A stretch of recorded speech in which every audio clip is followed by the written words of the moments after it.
It was the same dream, all night, every night. The flames shot up towards the sky as if they were trying to touch the stars.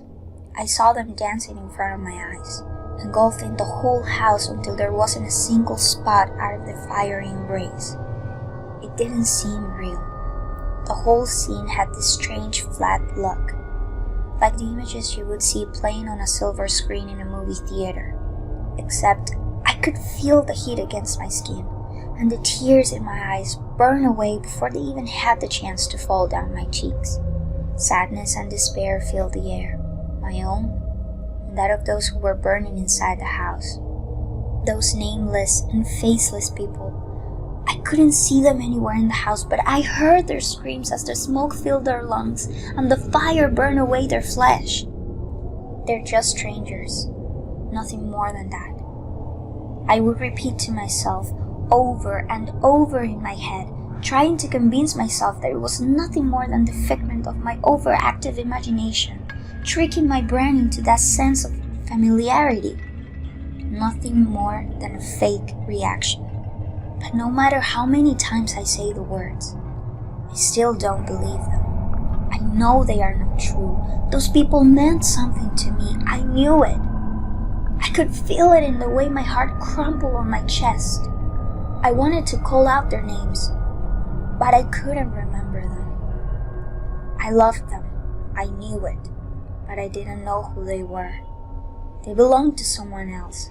A different life of a different girl who had perhaps died in that fire with them. Or maybe she had never existed at all, and I really was imagining the whole thing.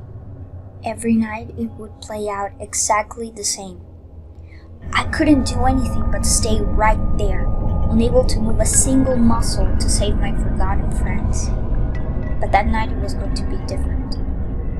That night, I forced my brain to will my legs into moving, and I started walking towards the house. My feet were dragging at first, but with each little step, I found the strength to walk faster until finally I was running towards the house.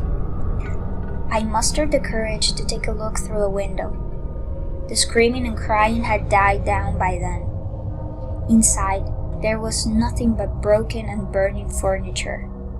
Books scattered all over the floor, and the staircase to the second floor had fallen to ruins, burning until it was reduced to cinders. Everything was consumed by the fire. Everything but her. A little girl, about 8 years old, stood calmly in the middle of the burning living room, staring at the body of an old woman lying on the floor in front of her. Neither of them caught on fire. In fact, it was as if the fire was emanating from the girl's body. Someone dashed past her, a boy, half his body covered in flames, screaming in agony. But she seemed unfazed by it. She stood still, her gaze frozen upon the older lady on the floor, and my gaze frozen upon her. She looked familiar. Like all the other things in that picture, but for the life of me, I couldn't remember. The hairs on the back of my neck and arms stood on their ends, responding to the air of malevolence that surrounded the whole picture. And the girl was at the center of everything. I heard the smashing sound and took my attention away from the window. The boy had kicked the door open and rushed out of the house. He threw himself on the grass and started rolling over it, trying to snuff out the flames. I looked at him in horror as he trembled on the ground all covered in dirt. Half his face had a pinkish color, as did his left arm and some of his neck. His hair wasn't completely burned off, but parts of it were charred. He looked up and his eyes met mine. One of them was brown, while the other was completely bloodshot. "Victor," I said, without actually knowing what I meant. He reached out one hand towards me, and I was compelled to reach back, to run and hold him, but my feet were refusing to move a single inch. Victor. His name was Victor. But who was he? "Go!" he yelled at me. "Run, Hortense! Run! and then his eyes froze in a single expression so full of dread. He tried to stand up, but the pain it caused him was too great. "Get away! Leave her alone!" It wasn't until I felt the cold air on my neck that I realized he wasn't screaming his last words at me. A chill ran down my spine. The boy was begging me to run, and my body was too, but I had gone further in that night than I had ever before. My stubborn self couldn't leave without answers. As I began to turn my head, I could hear him still yelling for me to go and for someone else to leave me alone.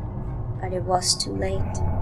She was no longer on the living room, but right in front of the window, looking back at me. Her face was pressed up against the glass, as if she was trying to go through it and reach me. I backed away from it in terror. Her face retained in some features that looked like the little girl from earlier, but her cheekbones protruded from her face, creating sockets where her cheeks should be, and pressing her eye sockets deep down in her face. Her black lips contorted in an evil smile to reveal a mouthful of rotten teeth oozing black liquid from them. Her eyes were completely white but for the pupil, which seemed to dilate the more she looked at me. I started to walk backwards, trying to get away from the girl's horrendous visage. But I got only a couple of steps further before she realized I was going away. Her smile disappeared, and her evil eyes were filled with anger. My heart was thumping, and I swear I felt it flatline the minute her smile returned. She seemed to emulate me and take a few steps back. What was she doing? Was she leaving? But a good 5 feet away from the window, she stopped. Then she charged against the window full speed. Her arms went through the glass and grabbed a hold of my shoulders, pulling me towards that hideous face of hers. She leaned her head close to mine. She smelled like rotten eggs. She whispered in my ear. My screams echoed in the dark room. My mother rushed in and turned on the light. There was no burning house. No boy or girl. Just me and my mom in my good old room back at my good old house. Instinctively, I looked at my shoulders right where she had grabbed a hold of me. I still felt them burning.